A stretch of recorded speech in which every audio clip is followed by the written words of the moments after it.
This is a big one. We have followed the impact of lies and conspiracy theories in our politics, in our media ecosystems, and in court, where there have been major consequences. You know that if you follow the news. In the news tonight, Fox News hit with a new punishing defamation suit. If you're counting, this is the third, and it has to do with January 6th. And the issues there are about civil court, not criminal. We've covered the criminal side of this many times. The civil side is whether there were people who lied and sent people off to the insurrection, or lied and defamed people in ways that damaged them or their companies. Now, the people who've sued aren't always Fox haters or critics. The voting company that got over $500 million out of them certainly didn't have any long-standing grievances with the company. They just were able to get so far in their punishing lawsuit that they got over $500 million out of Rupert Murdoch, and then got Tucker Carlson was ousted shortly thereafter. I say that by way of introduction before I bring James Carville back, because this new suit, which is so important, comes from a Trump supporter, Ray Epps. And he says that Tucker Carlson, the former Fox host, who again ousted after a different lawsuit, was at a illegal or defamatory level peddling knowingly false conspiracy theories, specifically against him. He says, quote, Carlson was telling a fantastical story in which Epps was some sort of undercover FBI agent responsible for the actual mob that broke into the Capitol. So what you're about to see is what we've warned you before, not offered as true, not offered as something you should believe. I say that as introduction, but offered as evidence in another case that could seriously change what Fox says, who is employed by them, and what is fed out to their loyal audience and parts of the Republican Party. That's why I tell you, this ain't a media story. We don't usually lead with strictly media stories like, critiquing a New York Times article. This is a story about something much larger. Here is some of what Tucker Carlson said about this person suing him. A man called Ray Epps. Epps was in Washington the night before, January 5th. This Epps guy, a photo of Ray Epps, new reporting on Ray Epps. A mysterious figure called Ray Epps. It went on and on like that, and the videos do show that Epps was on the Capitol grounds on the 6th, though there's no evidence he entered the building. Epps said that he and his wife are receiving death threats. They had to sell their business. They left their home, community, and even state to get away from what they argue in court. What they argue in this new lawsuit was a knowingly false defamation conspiracy theory designed to hurt them, and it did. Now, Fox has settled two major suits with Dominion and then an ex-Tucker Carlson producer. And, like I mentioned, there's other suits that are putting major pressure on them. Indeed, Smartmatic, a different voting company, has a $2 billion plus lawsuit against them. I want to bring in James Carville, as mentioned, the political strategist, the Clinton advisor, the longtime Democratic guru. Welcome, sir. Thank you. Good to be here. Good to have you. I'll let the viewers in on a little side note, which is people like me and you, people who chew on this stuff. If we run into each other at a conference or in Washington, you and I might talk about media, sure. I underscore, I don't usually lead the news program with just stories about other media, whether it's the Times, the New Yorker, or Fox. It seems that the increasing expensive pressure on Fox as an organ of right-wing information, as an arbiter of the Republican Party, that this is also a political story. I'm curious what you think. Well, it is, and I'm associated with Media Matters, which, of course, has done a lot of exposure of a lot of stuff that goes on at Fox and in the right-wing media. If you remember, right after January 6th, they needed an alternative story. So they said it was really Antifa, and they were up to it.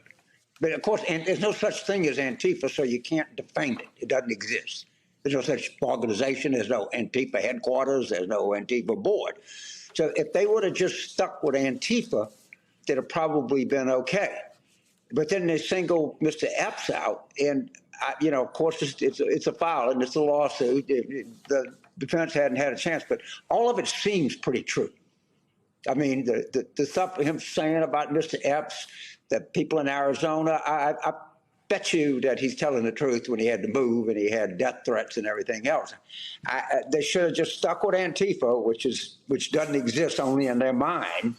But once they went to an individual, that's a little different. That's not a general thing. And what is it?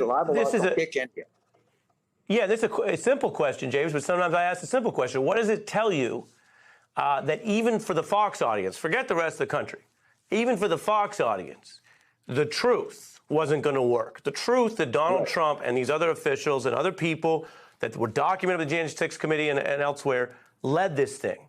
That didn't work. They couldn't stick to the truth. So as you say, they had to actually start blaming other people for what we all know was a Trump rally that turned into a Trump insurrection.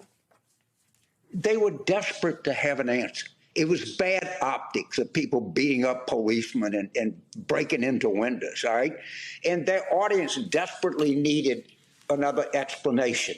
And if they were going to keep their audience, they had to supply it. The Antifa thing fell apart, so Mr. Epps was to remain the man. And that audience, they just can't let it go. They have to, it's a giant monster that you have to feed every night. And that's what happened, of course, with the Dominion. It's going to happen with Smartmatic, and it's probably going to happen with Mr. Metz. That was an expensive diet they were on, feeding that monster. They ate too many cheeseburgers. Their arteries are clogging up. And people are coming back after them, I promise you. And that, I don't know, but this case doesn't look frivolous to me. But we'll see. No, and it may not be at the scale of the voting company, which goes to the damages, but they have another voting company case pending. They have over $500 million. They got rid of Lou Dobbs. They got rid of Tucker Carlson. They paid off Tucker Carlson's producer. We live in a country sometimes where it's like we all get this heroin-level demand. I'll tell people three things. Someone will go, yeah, but show me when there's results, Ari. And I'll say, those are the results, and here's another one. Right. And I get that certain things move slowly. But they certainly, at a political, business, and audience level, are paying for it. Then you have, of course, the role they play in whether there's going to be any alternative to Trump. You're here, so we want to get you on this. There have been Republicans that want to get Murdoch to see them as the alternative. Ron DeSantis, before he ran, was seen as that option, as you know. The New York Times, though, says DeSantis has actually started to lose so badly that the Murdoch empire is turning on him. There's skepticism. The shine has come off the campaign. Rolling Stone put it like this: Murdoch's sour on DeSantis. They can smell a loser. Polls show him plummeting by over 20 points. What does it tell you, James, that the idea of DeSantis at a distance is apparently playing differently than the actual real DeSantis now that he's running? Well, personally, when your vice candidate has to go out and act human, you're not starting in a good place. Don't forget to be human and look people in the eye and shake hands with them. But DeSantis' big problem is he touched the king, Trump, and he grazed him. He didn't kill him, and they're mad at him. And he made the unbelievable error. If something happens to Trump, let's say he has a catastrophic legal case, or let's say he has some health issue, I don't wish that on anybody, but if something catastrophic politically or otherwise would happen to Trump, they're not going to go to DeSantis. The candidate... You don't even think he's second? He's not even second to you? The one that they will go to is J.D. Vance. He's the heir apparent for the MAGA crowd because he's never crossed. All of the people that crossed Trump, they're done. Because it was like our guy was under siege by, the deep state, the globalists, the leftists, the corporate media, and you were piling on him. And all these guys are going to pay a price, and it's not going to go away. It'll go into the out years. But they tried to do Trump in, and they're going to be viewed as traitors. Don't ask me to make logic out of it, but that's just a fact. Yeah, no, you're just analyzing it. That's interesting. Before we move right off this to some other stuff I want to ask you about, we did check the tapes. We do our homework on the beat, James. Right. You're known for your work. You mentioned Media Matters, critic of Fox. But you've been around politics long enough that back in the day, you did pop up there every so often. We have the tape. Let's take a look. Oh, God. The beginning of the show that there's really nothing he can do. It's just that the optics about it. It's leadership, James. Again, they had sanctions that have led. They had the sanctions done before this ever happened. And what good did they do? The United States government told people not to fly over this area. All right. As a political pro, you've been around. So I guess part of the question is, given everything we just discussed with them, is it always the same place? You've interacted with some of the folks there, or do you see something different and more false in what they do today? Well, you didn't have Trump exposed everything.